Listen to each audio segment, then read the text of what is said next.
সুপ্রিয় শিক্ষার্থী, আসসালামু আলাইকুম। তোমাদের বেসিক ক্লিয়ার করার জন্য একবারে ধারাবাহিকভাবে কাজ, ক্ষমতা, শক্তি প্রত্যেকটা টপিক ধরে ধরে ধরে ধরে একটা টপিকে বাদ যাবে না, প্লাস অ্যাডমিশনে যেগুলো আসে সেগুলো করবে এবং প্রত্যেকটা টপিক শেষে শেষে আমরা অঙ্কগুলো করব।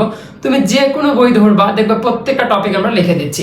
সেটা হলো, দেখো আমরা 5 হতে যেহেতু, তাহলে 5.1 তুমি যে কোনো স্যারের বই নিতে পারো, নিয়ে এই টপিকটা মিলাবা, দেখবা যে এই টপিকটা আমি পড়াচ্ছি, ওকে। এবং এই টপিকের একবারে ঝালাফালা করে দিচ্ছি। তুমি যদি ধৈর্য সহকারে এই প্লে লিস্টটা দেখো, তাহলে কাজ, ক্ষমতা, শক্তির কোনো ধরনের কোনোদিন সমস্যা হবে না। তাহলে চলো আমরা শুরু করি। এই টপিকটা নিয়েছিল আমাদের কাজ। তাহলে কাজ আসলে কি, এটি সংজ্ঞা যদি তোমাকে কোনো সময় লিখতে বলে, আমরা সব সময় লিখি বল এবং স্বর্ণের গুণফলকে কি বলে, কাজ বলে। এটা লিখলে আসলে মার্কস দিতে চায় না, সেই ক্ষেত্রে তোমাদের জন্য একটা সুন্দর সংজ্ঞা লিখে রেখেছি, সেটি তোমরা দিবা। বল প্রয়োগের মাধ্যমে বস্তুর স্মরণ হলে বল এবং বলের দিকে স্মরণের উপাংশের গুণফলকে, এইটা কিন্তু মাথায় রাখতে হবে, স্মরণের উপাংশের গুণফলকে কি বলা হয়, কাজ বলা হয়। তবে কাজের সংজ্ঞা আমরা অন্যভাবে বলতে পারি যে বল এবং স্মরণের ডট গুণফলকে, তুমি যদি ডট কথাটা উল্লেখ করো তাহলে কিন্তু উপাংশ চলে আসে, তাহলে ওটাও ইউজ করা যায়। তো আমরা একটা বল নিলাম, সেটা হলো এফ। এই এফ বল এই একটা বস্তু, সেটা হলো এম বারের একটা বস্তু ছিল, এই গোল একটা বস্তু। তো এই বস্তুর উপর আঘাত করলো। এখন আঘাত করার পর কি হতে পারে বলতো, সোজাও যেতে পারে, আবার একটা অ্যাঙ্গেল করেও যেতে পারে, এমনও হতে পারে আবার বিপরীত দিকেও আসতে পারে। তো আমি একটা চিত্রের মধ্যে প্রকাশ করার জন্য বলেছি যে একটা অ্যাঙ্গেল করে ওই দিকে চলে গেল, বলের দিকে। দেখো লিখে রেখেছি বলের দিকে। তো বলের দিকে একটা স্মরণ হলো থিটা কোণে, এবং এই যে স্মরণটা তখন এস এর রাশিমালাটা কিন্তু উপরের দিকে হয়ে গেল। তাহলে তুমি যখন কাজ নিবা, তখন তো বলের দিকেটা নিতে হবে। তুমি স্মরণ কোথায় গেছে সেটা তো আমরা দেখতে পাই না, যে আঁকা বাঁকা রাস্তায় গেছে সেটা তো আমরা নেবো না, নেবো তাহলে কোনটা, এই স্মরণের উপাংশ। তাহলে উপাংশ আমরা কিভাবে বের করি, ভেক্টর অধ্যায় তোমাদের শিখিয়েছিলাম যে এই উপাংশটা হলো এর ছায়া। এই যে এইটা, এই রাশিটা এইখান থেকে এই মাথাটার ছায়া। তাহলে ছায়াটা পড়লো কোথায় ভাইয়া, নিচে। তাহলে ছায়াটা পড়লো কোথায়, নিচে। সেটাকে আমরা আনুভূমিক উপাংশ বলি। আনুভূমিক মানে যার সাথে থিটা কোণ উৎপন্ন করেছে সেটা হলো আনুভূমিক। তো এই কারণে নিচে হয়ে গেল এস কস থিটা। তো এখন যদি আমরা বলি যে ভাইয়া তাহলে কাজ কি, তাহলে বলবা কাজ হলো এফ বল দিতে হবে এবং স্মরণের উপাংশ। তাহলে উপাংশ এখানে কোনটা, আনুভূমিক উপাংশ এস কস থিটা। তাহলে আমরা লিখতে পারলাম এস কস থিটা, ওকে। তো এইখানে আমরা বলতেই পারি ভাইয়া, এটাকে আমরা বলতে পারি যে s cos θ। তাহলে s cos θ যেহেতু, তাহলে ভেক্টর একটু চিন্তা করো তো, a b cos θ ছিল, মানে এইখানে আমরা f এর উপর ভেক্টর এবং s এর উপর ভেক্টর দিয়ে লিখতে পারি। তাহলে এই কথা মাথায় রেখো যে আমরা এই কাজ যে করলাম, এই কাজ আসলে বল এবং স্মরণের আমাদের কি গুণফল বলতো, ডট গুণফল বা স্কেলার গুণফলের সমান। এখন এই স্কেলার গুণফল যেহেতু, তাহলে এই কাজ, তাহলে কাজও কিন্তু একটা আমাদের কি হবে বলতো, স্কেলার রাশি। তাহলে এই যে এটা পরীক্ষাতে আসে, দেখো কাজ স্কেলার রাশি হলো, ভিতরে যে দুইটা রাশি ছিল সেটা হলো এফ একটা কি রাশি, ভেক্টর রাশি, এবং স্মরণ এটাও কিন্তু ভেক্টর রাশি। তবে ডট গুণফল হওয়ার কারণে এটা হয়ে গেল আমাদের স্কেলার। তাহলে চলো আমরা আরো কিছু শিখি, যেটা খুবই গুরুত্বপূর্ণ। এখন আমরা শিখব বিশেষ কয়টি প্রয়োগ, যেটা আমরা শিখলাম যে W equal F cos theta, F S cos theta, আবার অথবা এফ কি ছিল, এফ ডট এস, দুটো ভেক্টর গুণফল ছিল। তো সেইগুলোর আমরা এখন একটু অভিমুখ দেখবো, যে আসলে কয়েকটি প্রক্রিয়া দেখবো কি হয়। তো প্রথমে আসলে আমরা লিখে রেখেছি যে বলের অভিমুখ ও স্মরণের অভিমুখ যদি একই হয়, তাহলে মাথায় রেখো এটা ভাইয়া, এই দুইটার অভিমুখ যদি অভিন্ন হয়, অভিন্ন মানে হলো একই দিকে চলাচল করতেছিল। আমি যেদিকে একটা জিনিসকে ধাক্কা দিয়েছি ওইভাবে ওই দিকে গেছে, এই কারণে এই থিটার মানটা হয়ে যাবে 0 ডিগ্রি। কয় ডিগ্রি, 0 ডিগ্রি। তাহলে তুমি এখন ক্যালকুলেশন করো তো ভাইয়া, ডাব্লিউ ইকুয়াল ছিল এফ এস কস থিটা। তাহলে তুমি এখন বলো যে এফ এস কস কত ডিগ্রি, 0 ডিগ্রি, যেহেতু বলের অভিমুখ অভিন্ন। তো সেই ক্ষেত্রে আমরা বলতে পারি এটা হলো শুধুমাত্র এফ এস থাকবে, কারণ cos 0 ডিগ্রি মান 1। তাহলে দেখো একটা জিনিস এফ আর এস, এটা কি হয়, তোমাকে আমি বললাম যে ভাইয়া এফ এর মান হলো 5 এবং এস এর মান হলো 2, এটা নিউটন এটা মিটার। তাহলে দুইটাকে যদি একসাথে গুণ দাও তাহলে কিন্তু 10 জুল চলে আসছে, কাজের একক যেহেতু জুল। একটু পরে আমি এগুলো শেখাবো। তো এখন দেখো এই যে এই দুইটা রাশিকে তুমি সর্বোচ্চ মান দিয়ে 5 আর 2 দ্বারা গুণ দিয়েছো, এর উপরে আর কোনো কি মান পাওয়া যাবে না, কারণ তুমি সর্বোচ্চ, এটারও এফ এর সর্বোচ্চ 5, এস এর সর্বোচ্চ 5, মানে সর্বোচ্চ দ্বারা গুণ করেছো। এই কারণে আমরা এই যে এখানে যে কাজটা হলো, এই কাজটাকে আমরা বলবো ম্যাক্সিমাম কাজ হয়েছে। কি কাজ হয়েছে? ম্যাক্সিমাম। তাহলে ম্যাক্সিমাম কাজ কত ডিগ্রিতে হয় ভাইয়া? তাহলে বলবা 0 ডিগ্রিতে হয়। কত ডিগ্রিতে হয়? তাহলে বলবা কোনটা? 0 ডিগ্রিতে আমাদের কিন্তু এটা হয়ে যাচ্ছে। অর্থাৎ বলের অভিমুখ ও সরণের অভিমুখ যদি অভিন্ন হয় তাহলে কিন্তু আমরা ম্যাক্সিমাম কাজ পেয়ে যাই। তাহলে চলো আমরা আরো একটু দেখি। এবার আমরা দেখবো যে এদের পরস্পর অভিমুখ কেমন, বিপরীত। যদি বিপরীত হয় মানে আমি বল প্রয়োগ করতেছি এই দিকে, এখন ওই দিকে সরণ না গিয়ে আমার দিকে আরো ধেসে আসছে, মানে বিপরীতমুখী হয়েছে।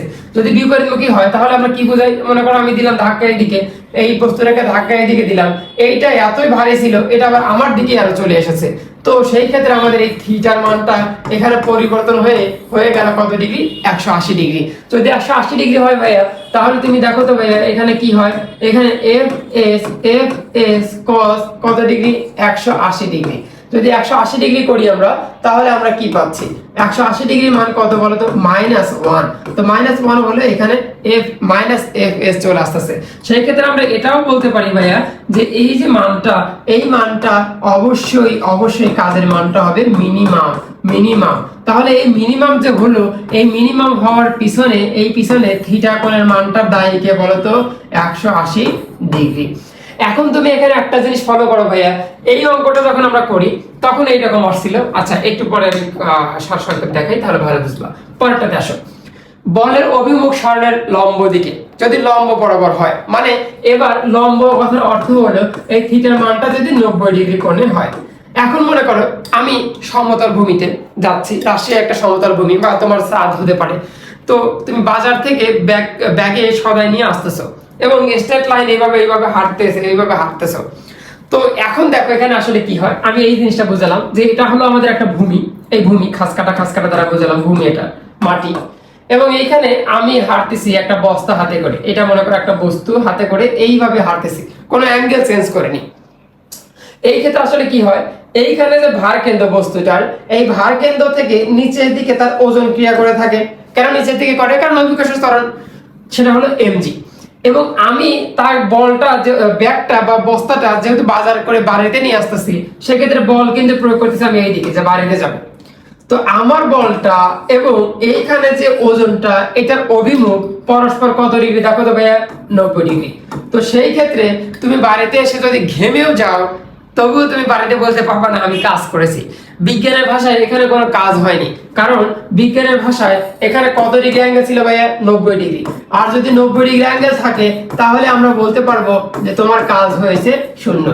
তুমি যতই হাঁপিয়ে যাও তারপর তোমাকে আমরা কাজ হয়েছে এটা মনে করতে পারবো না। ঠিক তেমনি আমরা যদি একটা বৃত্তাকার গতিতে উদাহরণ দেই, বৃত্তাকার গতি কেন্দ্র হলো এখানে, তাহলে এই কেন্দ্র এইভাবে মনে করো যে একটা সুতা বেঁধে হাতের আঙ্গুলে বেঁধেছো এক প্রান্ত, আরেক প্রান্ত ওই পাশে আছে, এভাবে ঘোরাচ্ছ। তখন আসলে কি হয় যে ওই যে একটা সুতায় যে বস্তুটা বেঁধে ঘোরাচ্ছিলা, এরকম ভাবে ঘোরাচ্ছিলা, ওই ঘোরানোর ওই বিন্দু, ওই বস্তুটা এবং এই যে আমার আঙ্গুলের এই কেন্দ্র বরাবর যে ব্যাসার্ধ, এই ব্যাসার্ধের সাথে এরকম ভাবে অ্যাঙ্গেল করে থাকে, মানে কেন্দ্রের দিকে তোমার একটা টান বল অনুভব হয়। এখন বুঝতে পেরেছো তো? টান। তো যদি এই টানটা কমে যায় বা টানটা ছিঁড়ে যায় তাহলে কিন্তু বস্তুটা তুমি হারিয়ে যায়। দেখো তুমি একটা পাথরকে এইভাবে সুতায় বেঁধে ঘুরাও, দেখো এই কাহিনীটাই হবে। অর্থাৎ আমাদের যে বলের যে কেন্দ্রমুখী বলের যে দিকটা, সেটি কিন্তু কেন্দ্রমুখী বলের দিকে হয়, মানে বস্তুর যে দিকটা, এই যেখানে যে বস্তুটা বাঁধা ছিল এটার দিক কিন্তু কেন্দ্রমুখী বলের দিকে হয়। এখন কোন ক্রমে মনে করো এই প্রান্তে এসে এরকম ঘুরাচ্ছ সুতায় বেঁধে, কোন ক্রমে এই প্রান্তে এসে বস্তুটা ছিঁড়ে গেল আসলে কোন দিকে যাবে? তাহলে তুমি কি বলবা? এভাবে ঘুরতেছিল, তাহলে যেখানে ছিঁড়বে তার স্পর্শক বরাবর লম্ব দিকে যায়। আমরা এইটা উপবৃত্ত এটা কি পড়ছিলাম, ওটাকে বলা হয় উপপাদ্য পড়েছিলাম। তো সেই ক্ষেত্রে আমরা দেখবো যে এইখানে যদি কোনো বস্তু ছিঁড়ে যায় তাহলে তার স্পর্শক বরাবর সে চলে যাবে, এটাই তো নিয়ম। তো যখন স্পর্শক বরাবর চলে যায় তখন এর মধ্যবর্তী কোণ হয়ে যায় আবার 90 ডিগ্রি। তখনও আমাদের কোনো কাজ হয় না, কারণ 90 ডিগ্রি হলে আমাদের কাজের পরিমাণ কেমন হয়? 0 হয়ে যায়। তাহলে কাজের পরিমাণ 0 হয়ে গেল। এই কারণে আমরা এই 90 ডিগ্রি বা লম্ব দিক, এইটাকে বলা হয় আমাদের কাজহীন বল বা কার্যহীন বল।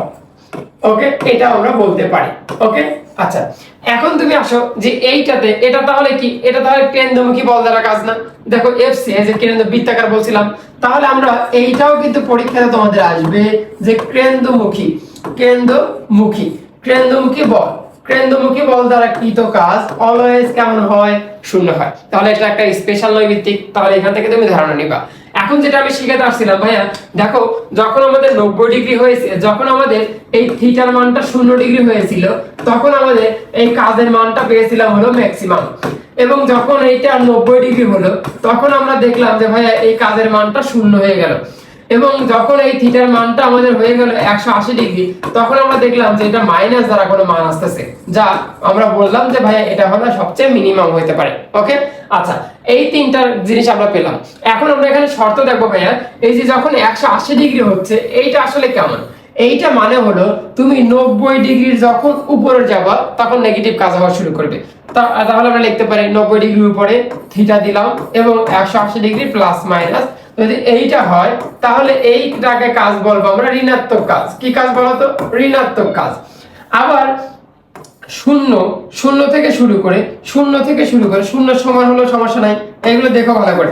0 ডিগ্রি থেকে শুরু করে, ডিগ্রি রেখে দিই, 0 ডিগ্রি থেকে শুরু করে এটা যদি 90 ডিগ্রি সমান কিন্তু আমার লেখা যাবে না। এইগুলো ভালো করে দেখো, লেস দ্যান ইকুয়াল, এগুলো ভালো করে দেখো। এটা যদি হয়, তাহলে আমরা এখানে দেখবো যে এটা কেমন কাজ হয়েছে ভাইয়া, এটা বলবা তাহলে ধনাত্মক কাজ হয়েছে। কি কাজ? ধনাত্মক কাজ। এবং আমরা এটাও দেখলাম যে 90 ডিগ্রি শর্তটা তো জানোই, 90 ডিগ্রি শর্ত হলে আসলে কেমন হয়ে যাচ্ছে? কাজের পরিমাণ 0 হয়ে যাচ্ছে। তো আশা করি তোমরা এইটুকু সুন্দরভাবে বুঝতে পেরেছো। তাহলে চলো আমরা পরেরটা দেখে নিই। পরেরটা আমরা শিখবো হলো একক। তাহলে এই যে এসআই একক, এই কাজের এসআই একক, কাজের একক কিন্তু জুল। আবার এটা সিজিএস পদ্ধতিতে এর একক বলা হয় আর। তাহলে এই আর এবং আমাদের জুলের মধ্যে সম্পর্ক কেমন, সেটাও কিন্তু তোমাদের পরীক্ষাতে আসে। তাহলে এক আর্ক সমান আমরা লিখতে পারবো 10⁻⁻7 জুল। এবার আসো এফপিএস পদ্ধতি। এফপিএস মানে কি? ফুট। তাহলে এখানে foot ponder, foot ponder, foot ponder. তাহলে আমরা দেখবো যে এই কাজের এককটা ফুট পাউন্ডার বলা হবে। আচ্ছা, এটা গেল। তাহলে এরপরে আমরা এইখান থেকে একটু জুল যেহেতু বলেছি, তাহলে এই জুলটা আসলে কিভাবে আসলো সেটা একটু আমরা দেখি, কারণ এসআই এককটা যেহেতু আমরা বেশি কাজ করব। তো সেই ক্ষেত্রে আমরা একটু দেখো F F S F S cos theta এখানে দরকার নেই, কারণ cos থিটা নিয়ে আমাদের একক বের করা হবে না। এবার আসো, এটা তাহলে কি? নিউটন। তাহলে আমরা একক বের করতে আসি নিউটন, এটা কিন্তু আমাদের মিটার। তো কাজের একক আরো একটা একক পেলাম আমরা। প্রথমে পেলাম হলো জুল, এই জুলের পরিবর্তে যদি থাকে এটা এম নিউটন মিটার, তাহলে অ্যানসার হবে। এবং আরো একক বলা যায়, কারণ নিউটনকে দেখো ভাঙা যায়। নিউটন মানে এফ, এফ কে ভাঙা যায় কিন্তু এম এ, এম মানে কি বলতো? কেজি। তাহলে আমরা এটা পরিবর্তে আবার কি লিখতে পারবো? কেজি। আর এ মানে হলো ত্বরণ, মিটার পার সেকেন্ড স্কয়ার। আর এটা তো এম ই ছিল। তাহলে আমরা ওইটার পরিবর্তে আরো একটা একক শিখলাম, সেটা হলো kg metre square s inverse 2। এই এককটাও কিন্তু কাজের একক। তাহলে এগুলো তুমি পড়বা। ওকে, এবারে চলো আমরা এর মাত্রা আমরা শিখে নিই। তো মাত্রা শেখার জন্য তোমাকে আগে এককটা শিখতে হবে। তাহলে এককটা আমরা শিখলাম kg metre square f s inverse 2। এখন আমরা মাত্রা শিখবো।